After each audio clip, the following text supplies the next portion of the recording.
Tonight, Whyalla's mayor facing assault allegations made against her as the local political battle escalates, and another group of aspiring doctors settle into the region as they complete their medical studies. This is Southern Cross News with Fraser Goldsworthy. Good evening. Whyalla Mayor Lynn Brewer has been reported for assault after an alleged altercation between her and the wife of SA Best candidate Tom Antonio. Angela Antonio has alleged the mayor struck her at last year's Remembrance Day service. John Hunt has more. It's an ugly time in local politics as old backroom feuds make their way into the public sphere. An alleged confrontation between Lynn Brewer and Angela Antonio has gone public, with the mayor reported for assault earlier this month. Southern Cross News understands Mayor Brewer was this afternoon summoned to face court over the allegation. Police confirmed yesterday afternoon that a 66-year-old was reported for assault, following a complaint made last year. Angela Antonio, the wife of former acting mayor and current SA Best candidate for Giles Tom Antonio, made the complaint after an incident at the annual Remembrance Day ceremony in November last year. The altercation allegedly happened at a photo opportunity with soldiers from Duntrin College who were in the city on exercises. Ms. Antonio alleges the mayor turned to her and used her forearm to strike her in the ribs to stop her from joining a photo. She then alleges she fell back into the group of soldiers and later required hospital attention. The allegations come at a tricky time for local politics, with accusations flying between her husband and the current member for Giles, Eddie Hughes, over an offence of facts from 25 years ago. Adding to the intrigue, Ms. Brewer defeated Mr. Antonio in the 2016 special mayoral election in a close contest, while the police formally reported and interviewed the mayor on January 17, where she was fingerprinted and had her DNA taken. Whyalla Council declined to comment on the matter when approached by Southern Cross News. The case will now go through the legal process. The state government is looking to shift funds it saved from other infrastructure projects to duplicate Port Augusta's Joy-Baluke Bridge. The Transport Minister has written to the federal government in the latest bid to get the development underway. It's been months of finger-pointing over who has the funds to duplicate what's been called a bottleneck of a national road. Now the state government is pointing to a different pile of cash. And we're suggesting that some of the remaining funds that are left over from savings identified on other projects that the federal government's got, the just over $70 million that you mentioned, could be readily allocated to the federal government. After the state government committed $40 million in November, Minister Mulligan says the federal government should allocate millions saved from the North-South corridor projects in Adelaide to the Joy-Baluke Bridge. Makes the balance of the funding that they've then got to find, which is nearly $90 million, even easier to find for them. The Transport Minister today shutting down the member for Grey's words that the state government needs to first provide detailed duplication plans. Now, if the federal government's happy to make funding allocations over $1 billion without detailed design work being done, then they should be able to make similar sorts of contributions for projects in South Australia. Rowan Ramsey has previously told Southern Cross News of his plans to bring the current Federal Transport Minister Barnaby Joyce to town. Amelia Simpson, Southern Cross News. A woman's lost her licence for a year and her car for a month after allegedly blowing more than 3 times the legal limit. Just before 4:30 this morning, the 33-year-old was pulled over on Havelberg Street, where officers say she blew .183. It was also revealed she was driving on a suspended licence. She'll face court at a later date. Medical students from Adelaide University are set to call Port Pirie home this year. For the first time, the group will undertake their placements between a number of hospitals across the mid-north. Welcoming 4 new Adelaide University medical students to Port Pirie. Gives them an excellent hands-on practical training that is absolutely pivotal in their future medical career. They'll spend the next 9 months working in regional clinics and hospitals in and around the town. And some have already been thrown into the deep end. 2 students have already delivered a baby within their first 6 days. The others had delivered a baby, and we've been doing our procedural skills and already accumulating more repertoire than we already had before, just in a week and a half. For the very first time, these students will alternate between hospitals in Port Pirie, Port Broughton and Crystalbrook. So that the students are there much more regularly. There's a much greater continuity of care and clinical placement experience for them. Really good taste of everything that's in the region rather than just in one location. The local mayor's pleased these students chose to spend the most critical year of their study here in Port Pirie. It's fantastic that they can see what a place like Port Pirie is like. Talk about it to others too, and maybe we might get them back as doctors one day. I've never been to a place where everyone I've come across has had a beaming smile to their eyes, who have just been welcoming and almost mothering for all of us, so I don't think it'll be hard at all to call it home. It follows a similar Adelaide Uni program which launched in Whyalla last week. Rachel Nell, Southern Cross News. After the break, the seafood industry records nearly $1 billion for the state's economy. How the Libs plan to triple that next. A recent loss of power at Whyalla's wastewater treatment plant is being blamed for a smell lingering across town. SA Water says the outage caused damage to a lagoon, which caused the less than pleasant odour. It says it's replaced the damaged infrastructure, but the smell will unfortunately hang around until the end of the week. That's not good. The Port Augusta Council says its finances are moving towards the green after several years of saving. It says it's determined to continue the downward spending, but it's not out of the woods yet.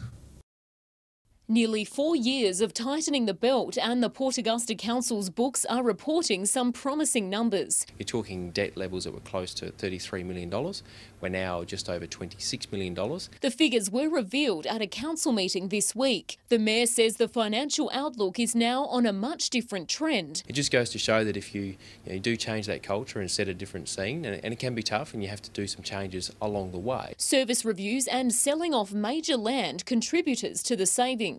And that'll be further reduced in the audited financials when the actual proceeds of the aged care and some of our land comes off of that as well. After an outcry over rate increases last financial year, council's now taking a different approach. We said we're comfortable around this level of rate increase and then force the savings back down through from that. With countless renewable energy projects starting in the Port Augusta region, the council is lobbying the state government for big businesses to pay their share. Council wear those costs, and we want to support these developments and we want to grow the city, but then ultimately these big organisations, big industries that are setting up aren't actually paying rates, for example, like the coal-fired power station used to do, or any other business that sets up in Port Augusta has to do. Amelia Simpson, Southern Cross News. The state's fishing and aquaculture industry has produced 60,000 tonnes of seafood, injecting nearly $1 billion into the economy. The opposition leader says that number could triple, though, if plans are made to extend aqua leases to 30 years. Rolling up his sleeves and getting his hands dirty. A nice big fleshy fish, isn't it? It's beautiful. Opposition leader Stephen Marshall shown the backbone of the fishing industry that last year produced 67,000 tonnes of seafood, generating $908 million. But the Libs say that's just a slice of what the state can produce. Enough is enough. We want to remove the shackles. We want to make it easier for the aquaculture sector and the fishing sector to thrive, to grow, to export more and to employ more people. The fishing industry employs over 1,200 people, many of them in Port Lincoln, including sectors like bluefin tuna, mussels, abalone and oysters. The opposition says the industry is ready to grow and plans to extend aqua leases to 3 decades. Allow the licence holders to actually borrow against that licence value so that they can have much needed capital to expand their businesses. The reforms have the potential to triple the EP oyster industry and create much needed regional jobs. But managing the catastrophic POMS outbreak is the first priority. They've been doing it particularly tough with the POMS situation that has occurred. Marshall in full support of providing temporary relief against their licence fees. They shouldn't be paying their full licence during this difficult period. They've called on the government for relief. The Liberal Party has backed their call for relief. Jason Kemp, Southern Cross News. A smelting site in Whyalla that's been left untouched for nearly a decade is in council's sights. It says the land is in a prime position for industrial development, and the landowners say they could be on board. This smelting plant started life as a pig iron plant nearly 2 decades ago, before being briefly used as a smelter in the late 2000s. The land was bought by Finnish company Autotech in 2010, but has remained dormant ever since. They really want to focus on that plant at the minute and look at every opportunity for reactivation to generate jobs for Wyler. And it's received backing from the owners, with Autotech warming to a potential sale. They essentially have no intentions in their own right of reactivating the plant, but they've asked council to help facilitate possible interested parties. Council passed a motion at its last meeting to work with the local RDA on drumming up interest. Mr Cayley says it's got the contacts to make something happen. For them to use their networks to hopefully find a business who might be interested.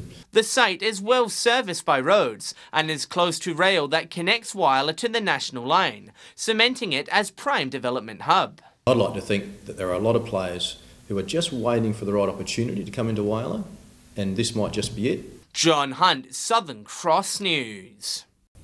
Coming up, we go behind the scenes of the latest musical set to entertain audiences across the Mid-North.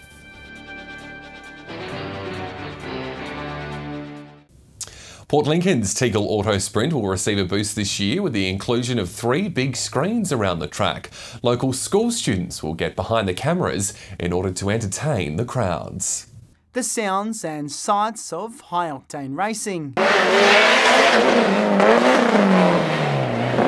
Spectators at this year's Auto Sprint will feel even closer to the action, with giant screens broadcasting every race. People be able to come, have a feed at the Boston, wander outside, sit down and watch the screen and see live action. 3 big vision screens will be placed around the track, including a whopping 16-metre plasma near the Boston Hotel. Hoping to have a big crowd out the front of the hotel, and we're going to look for catering for all of that as well. Feedback from last year's event allowed organisers to gauge what fans wanted, the Bendigo Bank stepping up to cover costs. Whether it's the tennis in Adelaide, the footy, the cricket, they've all got the big screens, and particularly with this fast-moving action that we have here, it was logical that we go that way. Students from Port Lincoln High School will have a chance to be trackside too, as part of an after-school production program. Planning to have up to 8 cameras around the track, and probably about 20 to 30 students that'll be working cameras, working in the little booth that we're going to have set up, and creating highlight reels and all sorts of advertising. The sprint will include more drivers and cars than last year and another bumper turnout. It's great for Port Lincoln, it's great for the community. I think locals are really looking for,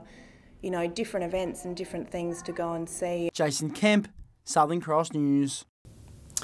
The Southern Flinders Players are taking a step back in time this year, singing classic jazz numbers from the heyday of Broadway. Performers will take to the Port Pirie stage performing Anything Goes by Cole Porter. All aboard the SS American for Anything Goes, the musical. Set in the 1930s with everything to love about the golden age of musical theatre, the energetic performance is set to have you on the edge of your seat wondering what will happen next. A lot of humour involved, a little bit of slapstick. Because there's so much movement, I think the audience really gets drawn into kind of what's happening on stage. Nightclub singer Reno Sweeney's on board the ocean liner but is caught in a twisted love triangle. She starts out wanting to get married, but then she ends up helping her friend get married to the woman that he loves. The soundtrack features a few jazz favourites. Anything Goes, I Get a Kick Out of You and Friendship. The songs are really catchy. You don't realise you know them until you hear them. The performance involves over 50 cast members of all ages from around the Mid-North. For some performers, it's their first time taking to the stage. It can be really liberating for some people. The show begins before the audience takes to their seat. They're encouraged to dress up in a fancy costume or to the 1930s era. We want the energy to start before people go into the theatre. We want them to be involved in the whole experience too. The curtain will raise for the first time next month at the Northern Festival Centre. It is the 16th and 17th of February. We have 3 shows, including a matinee on the Saturday the 17th. Rachel Nell, Southern Cross News. It'll be a great show. Make sure you check it out. Time now for Fuel Watch. With many drivers hitting the road for the long weekend, unleaded prices certainly haven't gone on holiday, but it's been a great week for diesel. Some mixed results on the unleaded board. While Adelaide saw a 5-cent drop, the region's prices are on the upward trend. Whyalla and Broken Hill are both up by 1 cent at the pump. Cadine is in the red, but only slightly up from last week. Port Pirie has stayed the same, seeing the lowest regional average this week, while Port Lincoln is still sitting at 139. Here in Port Augusta, we're not far behind, still on 137.9. A fantastic week if you're a diesel driver, the board almost completely green. While Port Augusta's average is again 137.9, Whyalla is seeing the lowest regional average with a 4-cent drop. Port Lincoln down by 2 cents, Port Pirie down by 1 and Cadina down by 4.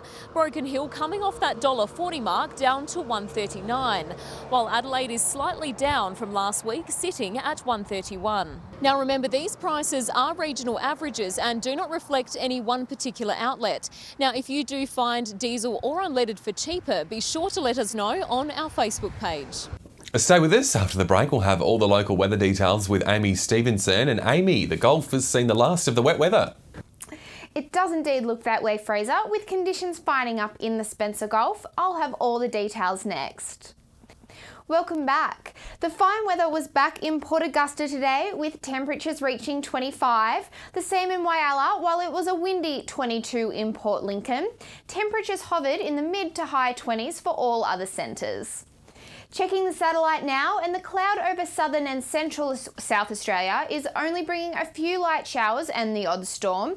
Patchy cloud along the coast in the south of the state will also bring light showers and a cool breeze. If you're planning on being on the waters tomorrow, we will see a strong southeasterly winds between 15 and 20 knots. Seas will reach 2.5 metres and the sun will pop up at 6:39. Taking a look at conditions for tomorrow, and another cloudy day for Port Augusta with a maximum temperatures of 25 degrees, while Port Lincoln will reach 23. Temperatures in Whyalla, Woodna and Corn will all hover in the mid-20s. Meanwhile, cloudy conditions will extend to Broken Hill with temperatures reaching 25, and temperatures will range in the 20s for all other districts. Looking ahead for the rest of the week, and the sun will return in Port Lincoln with temperatures creeping up towards the high 20s, 29 on Sunday. Fine conditions are also set for Cleve and a top of 31 over the weekend, while Woodna will reach a warmer 35. Further up the Gulf, and it'll be a mixed bag of conditions. However, the sun will pop out in Whyalla just in time for the weekend with tops of 33. Port Augusta will also see some sun after a cloudy few days, reaching 36 on Sunday. And in Cadina, sunny and warm temperatures, 34 the top there on Saturday and Sunday. Port Pirie will also hover in the mid-30s into the weekend, while temperatures will also creep up into the low 30s in Clare, 32 there on Sunday, and the heat will return in Broken Hill with the sun appearing after a cloudy few days and reaching 33 on Saturday and 35 on Sunday. So Fraser, fine conditions are well on the way for the Spencer Gulf after some much needed relief from last week's extreme temperatures. Thanks, Amy. And that's Southern Cross News this Wednesday. Thanks for joining us. I'll have some updates later. Until then, good night.